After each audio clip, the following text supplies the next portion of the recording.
Alors la première chose qui frappe quand on arrive, c'est que les constructeurs français sont maintenant dans le pavillon 6. On va dire le plus gros pavillon, c'est le pavillon 6 maintenant. Donc ça c'est quand même un gros changement. Et ce qu'on voit tout de suite en rentrant, c'est que Renault, le groupe Renault, prend vraiment une place énorme. On sent que là, ça va surtout parler de Renault, je pense, sur ce salon de l'auto. Entre Renault, qui présente beaucoup de choses. Dacia aussi, avec son Duster et son Bigster. Et puis on constate aussi que, par exemple, au sol, il n'y a plus de moquette. On est sur quelque chose qui se veut plus simple. Hein. On sent que les budgets sont plus les mêmes qu'à une époque. Alors on apprend. C'est peut-être pas plus mal au final.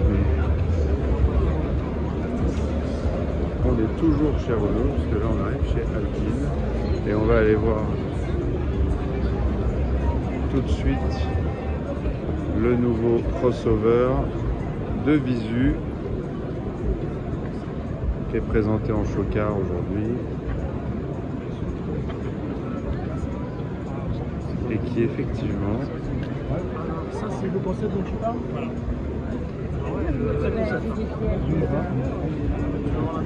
effectivement on n'est pas sur un SUV. On est sur une voiture qui finalement tient plus de la berline que du SUV.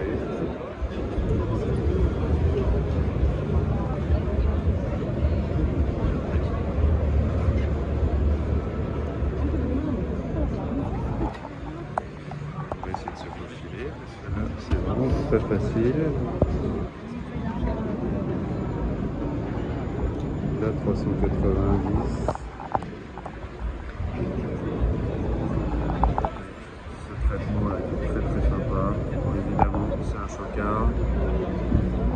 Cette signature lumineuse,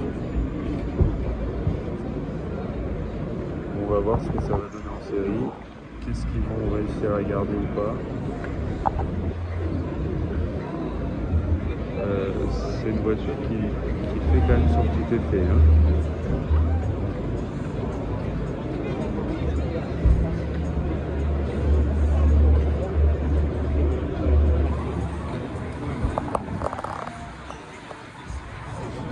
Mais on peut pas appeler ça un SUV, effectivement. C'est pas un SUV.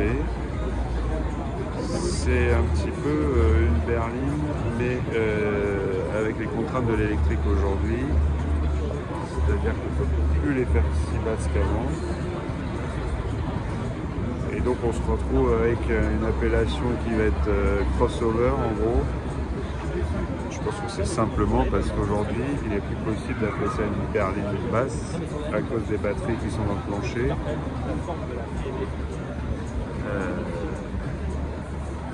On a des roues qui sont vraiment énormes.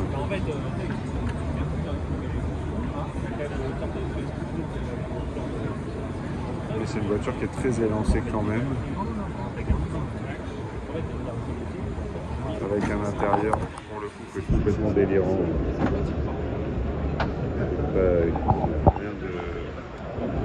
Rien de tout transposable en série pour le coup aussi.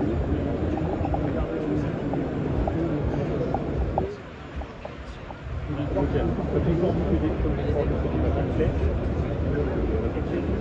fois qu'on a dit ça, l'allure générale va perdurer et il faut dire ce qui est, ça marche très bien. Le logo Alpine à l'envers aussi, il y a un peu du mal. Nous, sur nos esprits Alpine, il y a l'envers.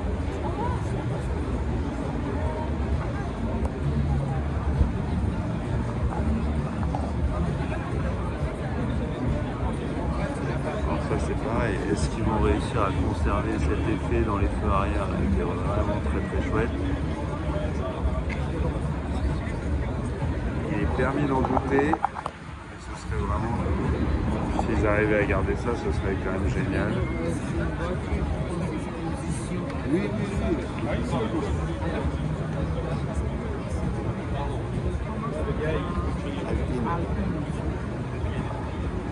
Ça c'est une voiture qui peut vraiment cartonner, je pense, chez Alpine, même si encore une fois on est sur du full électrique, donc avec les limites commerciales que ça entend.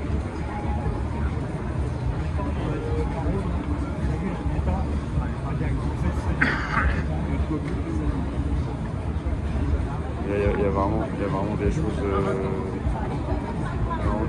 très réussies quand même sur ce dessin. Et on retrouve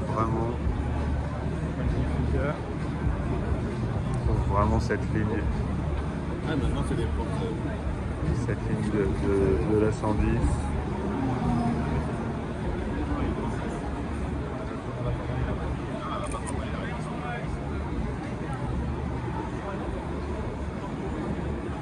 On retrouve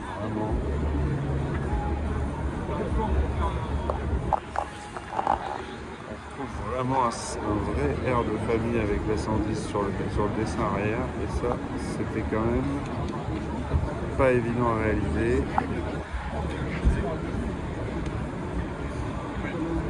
Le moyeu lumineux, ils étaient peut-être pas obligés. Hein. Ça pour le coup, bon. On apprécie aussi ce capot creusé là. Ça c'est vraiment très chouette.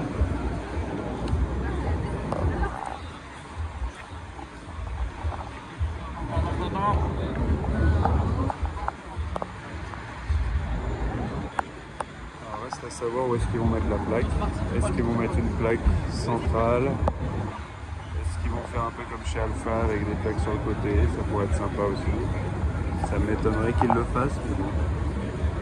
Alors c'est une voiture qui a un sacré potentiel.